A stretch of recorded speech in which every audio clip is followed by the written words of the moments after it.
Good evening, everybody, and thanks for joining us once again on the 25th episode of Limerick Junior Soccer Focus with myself, Adrian Finnin, and Aidan Ryan with me again this evening. Aidan, normally we start with a plentiful review of the weekend's action. Obviously, it was fierce last weekend due to the I suppose, cancellation due to the weather, horrendous weather we had last week. Cancellation, most pitches unplayable in the city. Obviously, games on AstroTurf and the Munster Youth semi-final did go ahead. I suppose it was disappointing, wasn't it, Aidan, because it's been stop-start for some teams this season, and it became clear, though, didn't it, by Thursday night, early Friday morning, when you were hearing rumours that the Markets Field even was struggling to be playable. So, look, it was disappointing nonetheless. Yeah, and you're coming into that part of the season, Adrian, where teams want to, they want to get their games played, and especially teams that are on a bit of a roll every week in terms of their results in that. So it was disappointing for them to have their games called off. And look, there was some big fixtures down for the weekend, so it was disappointing that they didn't go ahead. Obviously, a good weekend for the Ashling Youth team, that their game went ahead in Jackman Park. I was actually at the match, and the pitch, I must say, was in excellent condition, Adrian. I was just about to say, that there was a lot of games cancelled, but you're the type of fella that would find a needle in a haystack when it comes to soccer matches, and found your way to Jackman Park. Yeah, one or two games on about the place on the all-weather pitches, but went up to Jackman. Contrasting, I must say, in the weather conditions, Adrian, the first half we had the sun shining and we could take off our coats. And in the second half, it was that absolute monsoon. It just lashed down non-stop for 15 or 20 minutes. Interesting enough game. Ashling certainly deserved to win it, Adrian. There's no doubt about that. They got a bit stronger as the game went on. Deserved to win in the end. I thought the scoreline flattered them a bit, 3-0.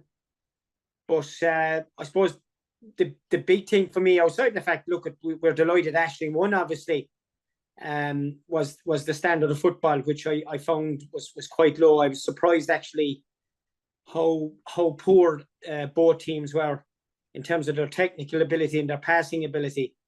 That definitely surprised me. But look, we're delighted, obviously, Ashling won the game, Adrian. Absolutely, and congratulations to Annacotty. It'll be a big event for them in the Munster final, of course. I suppose they did surprise you even more, Aidan, because, and it came to my attention, that Villa FC have actually been in the last 3 finals consecutively too. Yeah, I was very disappointed with them, I have to say. There was probably 28, 29 players used in that game, Adrian, between the 2 starting 11s and substitutes. And to a neutral observer like myself, I was struggling to pick out maybe 4 players, maybe 5 players that were of a decent quality.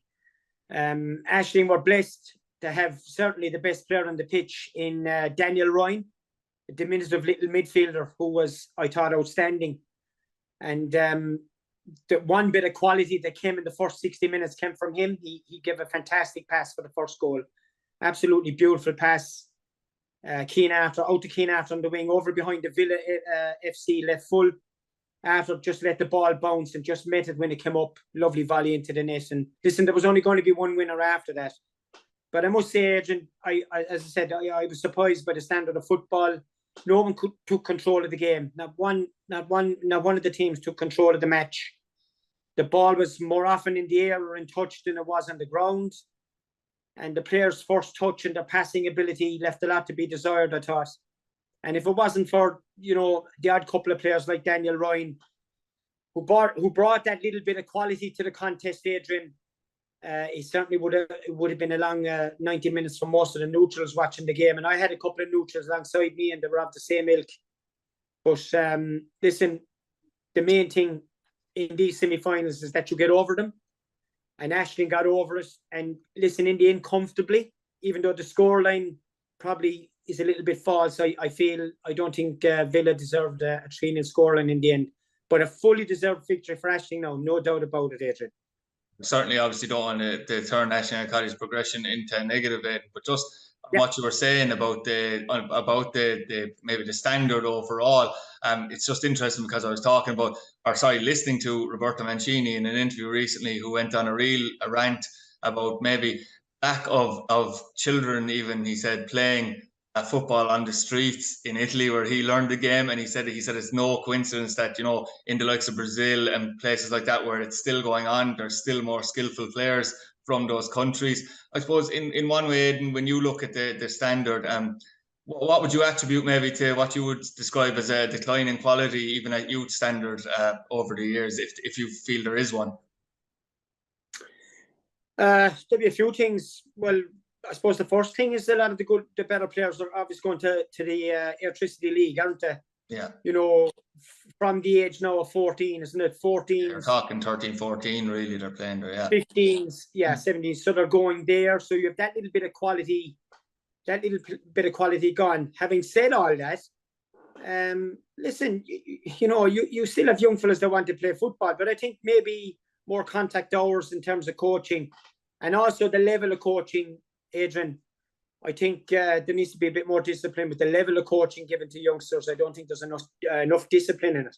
I'm not saying that players aren't being coached, but what I'm saying isn't there isn't enough correction there and discipline in terms of maybe the basics of the game. And I'm just looking at it there on Sunday, Adrian. Like, there wasn't a lot of high press in the game in terms of what both teams are doing. So fellas had time to take it down and pass it. But I found watching the game Sunday that a lot of fellas' first touch was quite poor, and then it became a fight ball. You know, the ball was going a couple of yards away from a fella, and all of a sudden then he was fighting to get it back. Now, he might have won it back, but you're losing 10 or 15 seconds out of your team's game as a result. I found the passing quite poor. I found the composure very poor, and the availability to make space on the pitch I found quite poor as well. And listen, a lot of that is down to coaching, and maybe people need to have a look at that. And obviously the third reason is I don't think we've as many young fellas, despite what people are saying,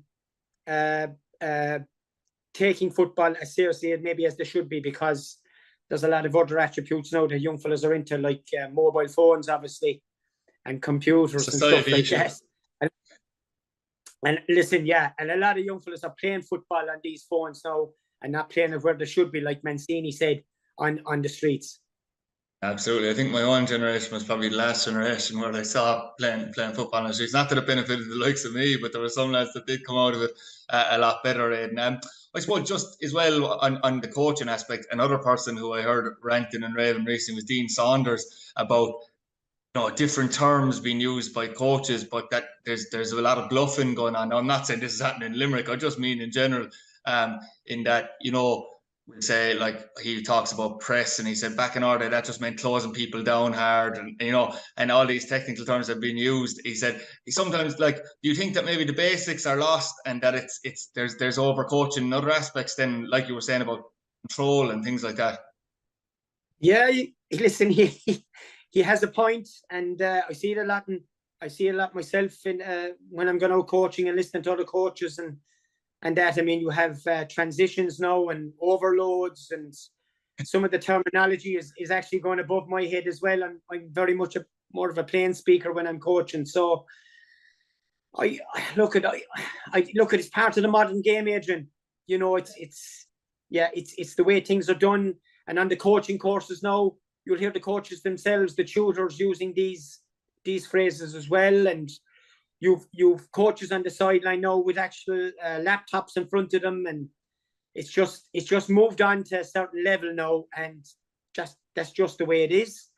And maybe old fogies like me, Adrian, would want to wise up and adapt it, or will be left on the shelf. Who knows? Even from my own age, I feel like a bit of a dinosaur, but they'll definitely be calling us two dinosaurs. The two of us can barely log into Zoom half the time for these interviews on time, I suppose. But no, in fairness, it's just an interesting topic, isn't it? Because there's so many different opinions on the way coaching is going and the way football is going in general from a younger age. But we've loads to get through, obviously, so we'll have to move on as well. The biggest game of the weekend involving a Limerick side is obviously the FAI Cup semi-final, Aidan, where Ballynanty Rovers take on Newmarket Celtic. It's one we've been waiting for, Aidan.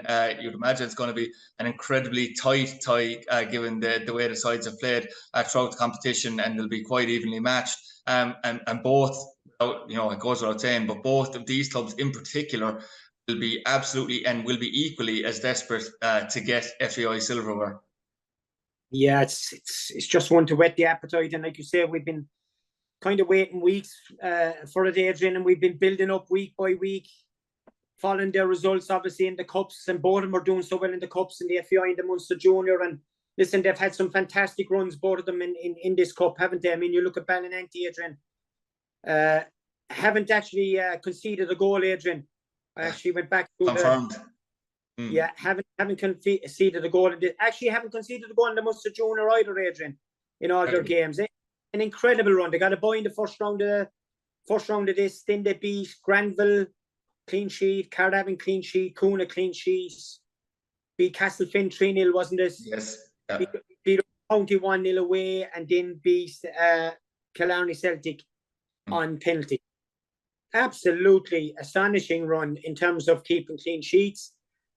And I'm a great advocate, as you know, of keeping clean sheets. It gives you the base. If you have a defence that is watertight, not giving away anything, it means you have a great base to go ahead and win matches.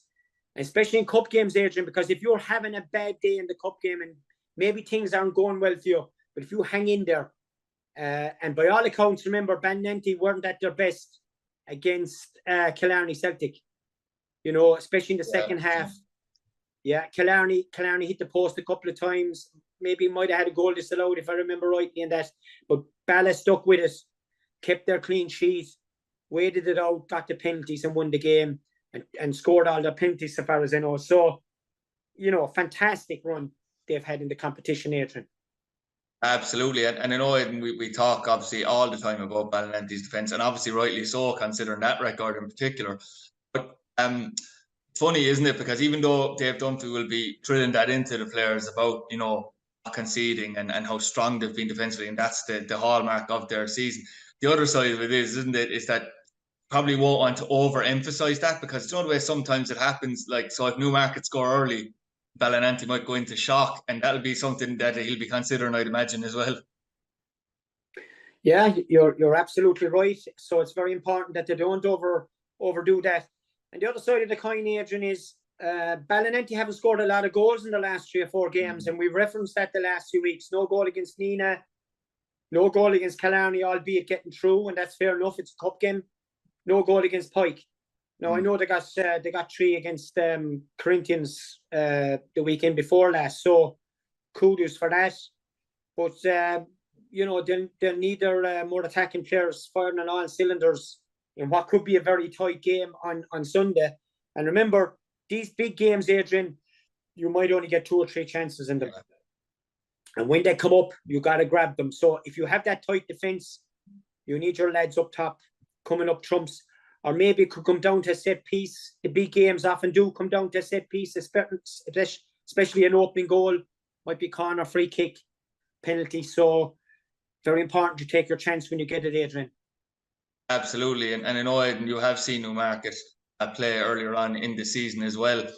But looking at it from the point of view of the neutral that will be listening in, no, we know obviously of Newmarket's players, the likes of your own Hayes that you've mentioned before, as well. So Stephen Kelly, who's come back into the squad in recent weeks as well. I suppose what would be, you know, in your opinion, Newmarket's main weakness from what you've seen Ballynanty could exploit, because there probably aren't too many of them with a team that got to the semi-final of an FAI. Yeah, when you get to the stage of the competition, weaknesses are, funnily enough, they can be hard to find, Adrian. I saw them against regional. I think I said to you at the time, I was actually very impressed with them. I saw a mental toughness that maybe I hadn't seen in previous years.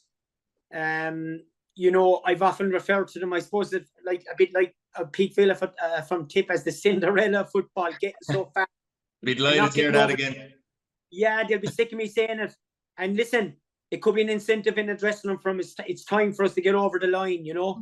And they have been very impressive in this competition as well, Adrian. I mean, they've scored 20, 21, 22 goals. You know, they've banged in plenty of goals. Beat Crumlin 2-0, beat Regional obviously 1-0. That went to extra time and they showed a lot of mental toughness in that one. They beat Raheny 3-1. They went down to Wexford and scored 4 goals against that Shelburne United team down there. And in the earlier rounds in Clare scored quite a number of goals. But the big thing about the game is if it's 0-0 as the game goes on, who's got the mental toughness to see the game out, to maybe grab that if an early goal especially hasn't been scored. And that'll be the big thing for Newmarket, in my opinion. They've been to semi-finals and quarter-finals before in the Munster Junior and the FAI. You know, they'll be saying to themselves, is this the year? Can we get over the line? I feel there is a couple of little weaknesses there, especially down in the full-back positions, Adrian. I think it's something that can be exploited. I think they play three at the back normally, so it'll be interesting to see what they go with Sunday. I feel from midfield up, there's a lot of talent there. Obviously, you have junior international Owen Hayes, who's going to be a handful, has a lot of pace, very good in set plays. We saw that free kick, Adrian, he scored against Crumlin. What a goal. So they have a lot going from Stephen Kelly back in the squad, so much experience. Don't expect him to start, but you know, if you need a player to come up and close up shop, he'll be available, no doubt. So listen, there's a lot of talent in both teams. They'll be doing a lot of work this week, Adrian, won't they? Probably be putting into their normal 2 nights plus an extra night this week to get ready for this game. Absolutely, and similarly, I suppose in you talk about mental toughness, and there it'll be a big test for Ballynanty, but it'll also, as you said, be a huge test for Newmarket, because even though the management and the players more so even themselves, especially the experienced players that we have mentioned in the past, will be saying to themselves, you know, maybe time is running out for us. We need to do it now. You know, you can't, you know, overemphasize that before the game either, because it'll probably affect your performance. So there needs to be a level-headedness as well, and a calmness in the Newmarket squad, isn't there? Absolutely, and I think they'll be helped by the fact, Adrian, that, you know, there isn't too many players from the last few years left in that squad now. You know, they have, I referenced that in the game before regional and after the game, that they have an awful lot of young fellas brought into the side. Now, they have Shane Cusick, obviously, who you'll be familiar with from his League of Ireland days, playing with Limerick FC in goal, and they have Owen Hayes, and they've 1 or 2 more. But by and large, they have Dave O'Grady at the back as well. But by and large, the team is a new team, Adrian. And even their bench against regional, they brought on a couple of young lads. So a lot of youth there. So they won't be worried about all the previous baggage that has been there before. And likewise, much the same at Ballynanty, in fact. You know, there isn't too many of the older generation at Ballynanty now. So I don't think that'll affect them too much. And listen, the management teams are experienced enough to know how to handle the team before the game in terms of this. They've been there and done it before themselves. So I think both teams will be ready for it. There's no doubt about that. Yeah, looking at the side that Ballynanty put out against College Corinthians, and you expect to see many changes from it. Realistically, there won't be. You know, you'll have you imagine Steve McNamara in goals, Dara Hughes right back. The only one concern was that Adam Costello didn't play in the game that weekend and is still nursing an injury. I'm not sure what it's like now, but he had been out and he had been playing left back all the way through.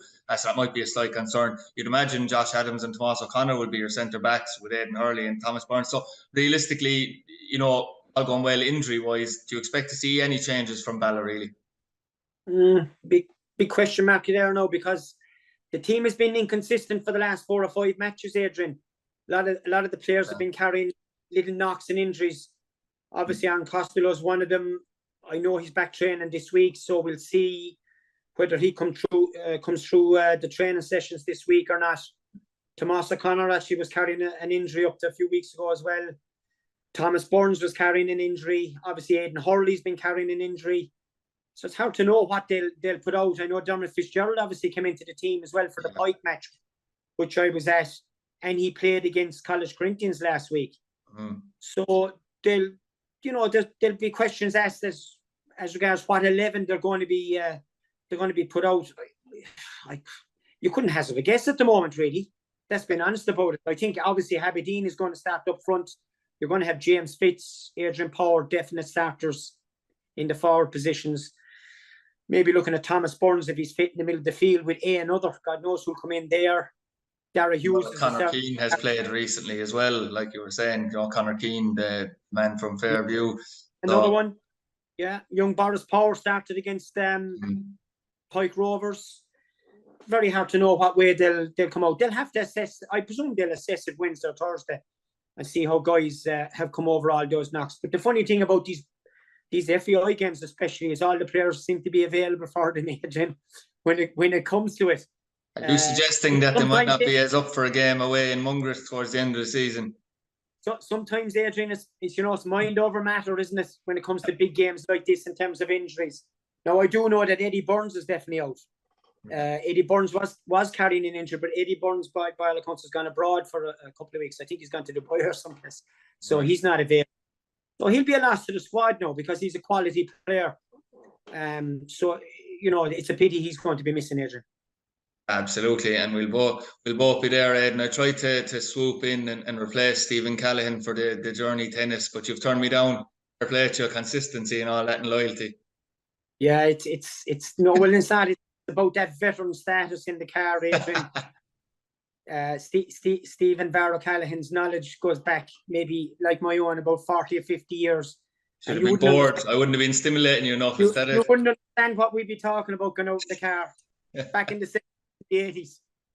Oh yeah, well look, hopefully it'll be an enjoyable game anyway on Sunday and that we won't be washed out of it. I suppose the other side of it is, Aidan, who do you think will be who the venue will suit more on the day? Because obviously it's going to be in Clare, but it's at a neutral venue. Yeah, Adrian, I really don't think it matters. I mean, it's a big, massive game.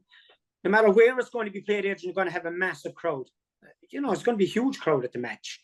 I think the field will be okay. I've played there myself. I've managed out there.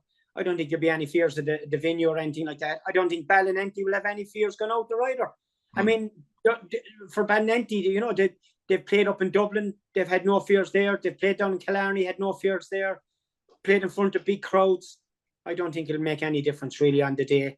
Listen, we got to hope that the game will be competitive, Adrian. Obviously, we're hoping that Bally come through it and that they play to their strengths and they show that mental toughness that they've shown in this competition throughout. Keeping a clean sheet, especially in the first half, will be huge, that they'll still be in the game at half-time. I was actually speaking to somebody from outside of Limerick today about the game, Adrian, and they had Balla, again, we're talking about Balla being raging hot favourites for all these games, but again, a bit like their semi-final against Regional, you cannot be knocking Newmarket out of this. No, absolutely not. Absolutely not. Newmarket have been having a tremendous season in both cups as well. They'll be eager to get over the line, have a lot of quality players, have a very, very experienced management team. So it has the makings of a very, very good game. And tactically, Adrian, I have to say, and I've no doubt you'll be the same, that I'll be very interested to see. We'll have a fair idea in terms of how the shape will be, but how they put the players into each position, who will be playing, especially on the Ballynanty side, will be very interesting. I can't wait. Yeah, it certainly will be intriguing, and hopefully we'll have a plentiful discussion about it, and we will, of course, next week on the show as well. But our best wishes to Ballynanty representing Limerick in the FAI semi-final. Obviously closer to home on the day in the District League Premier division. You have Fairview, who haven't been in league action in a few weeks, coming up against Annacotty. So I suppose we all know what happened in the game before Christmas between these two sides as well, which was, a surprising result at the time because actually Annacotty had a lot of players had left. It was a virtually new squad in many ways.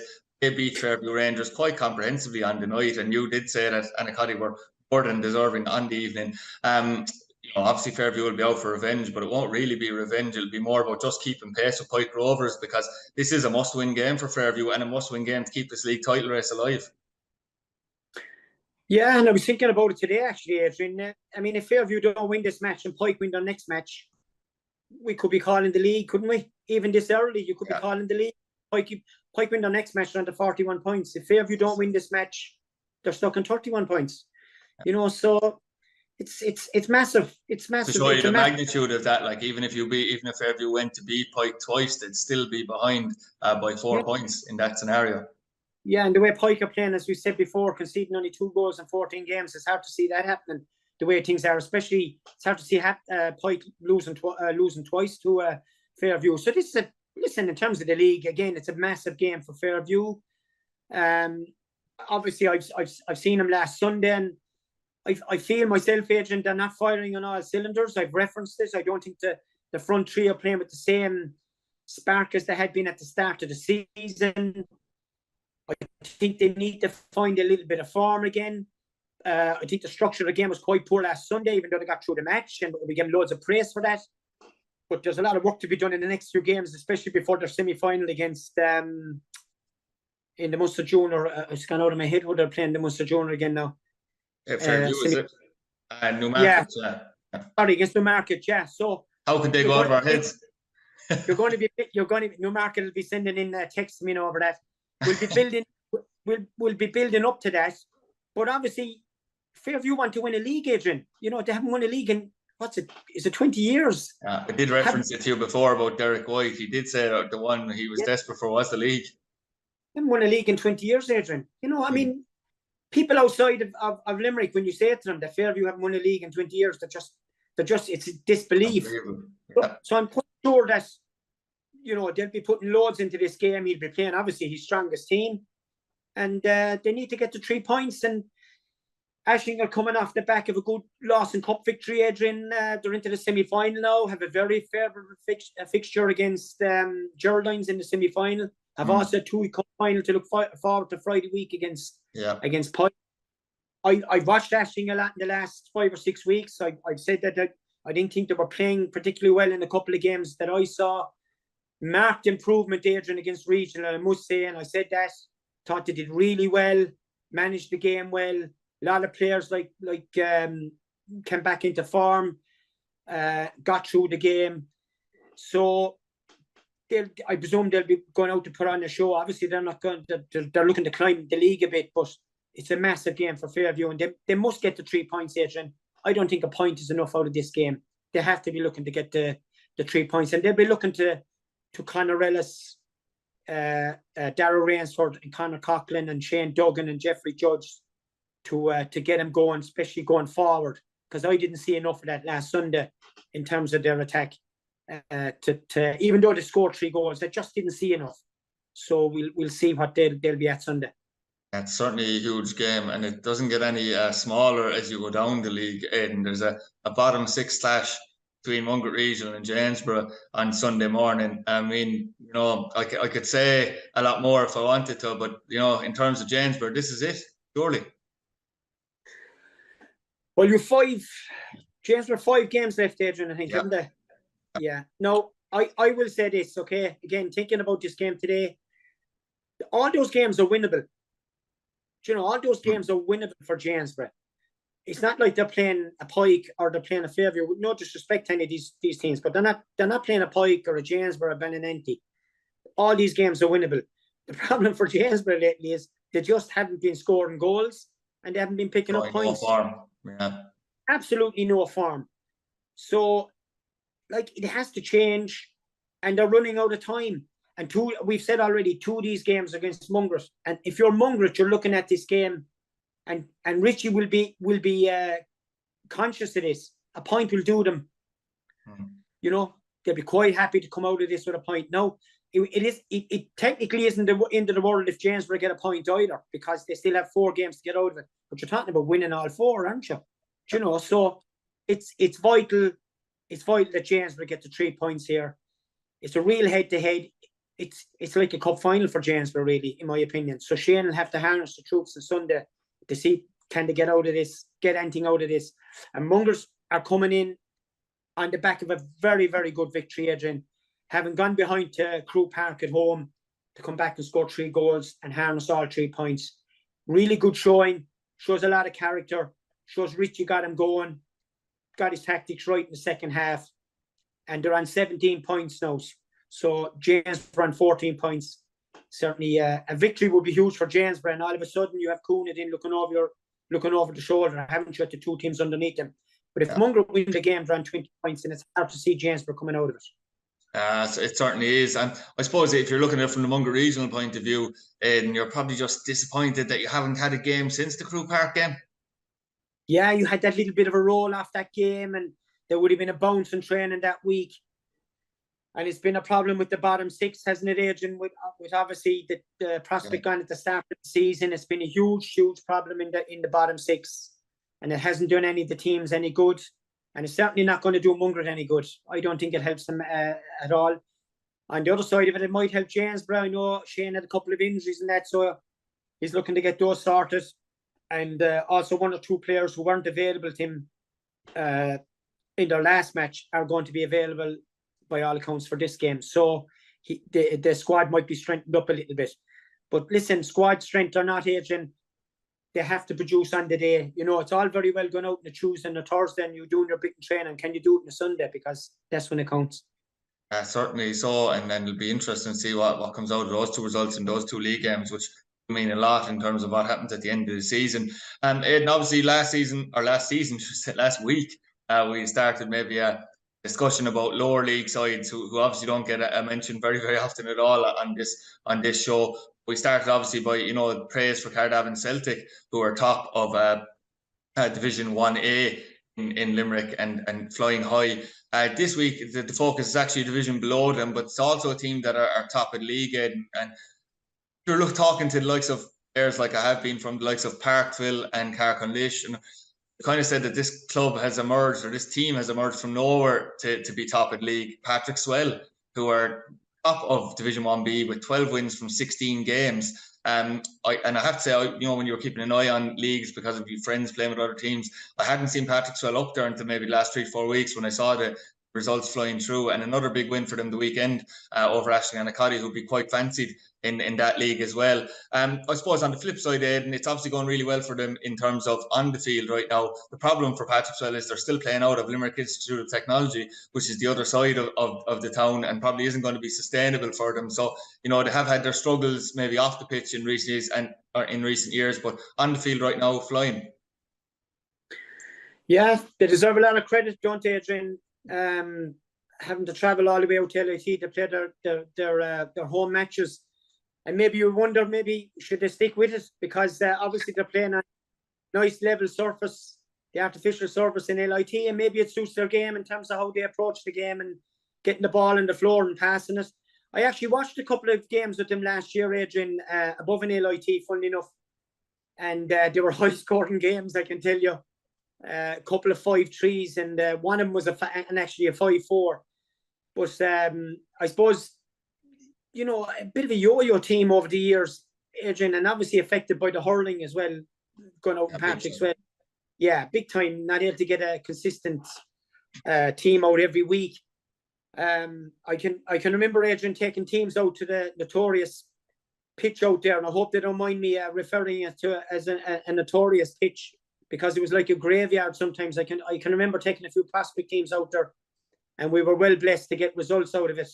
And a lot of it wasn't down to the quality of Patrickswell at the time, with all due respect to them, but to the condition of the pitch, because it wasn't the best. And I didn't think it suited him either, Adrian, to be fair.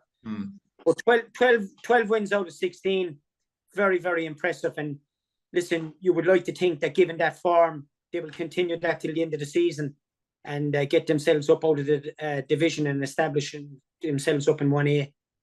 Yeah, absolutely. And obviously now, Aidan, with the clock going forward, we have the start of the evening bonanza. And I know for myself included, just to give an example, I have 3 games over the next 8 days. And I'll be sick of the side of you, because one of them is against your Atlunkert Villa team tomorrow evening for Carbley.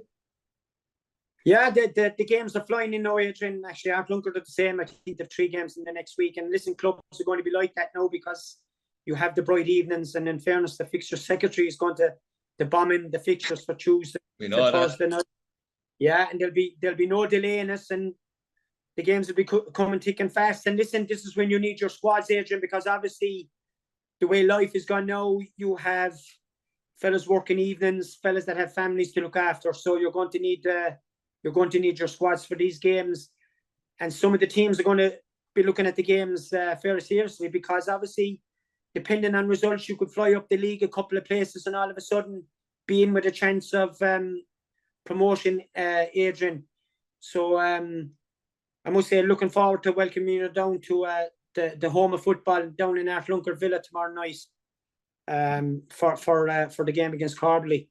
I'll believe it when I see what type of welcome I get. Probably a target down the left side if I am even starting the game tomorrow evening. But obviously, we'll have a huge amount to discuss next week, Aidan. We've plenty to discuss, even in fixtures from next week. But as I said at the top of the show, we're going to have a busy area for the next couple of months, obviously in Limerick Junior Soccer. So once again, best wishes to Ballynanty Rovers, who will take on Newmarket in the FAI semi-final. We'll have updates on Sport in Limerick throughout the game, and hopefully some post-match reaction from Ballynanty as well, and or Newmarket on the day. So thanks for joining us.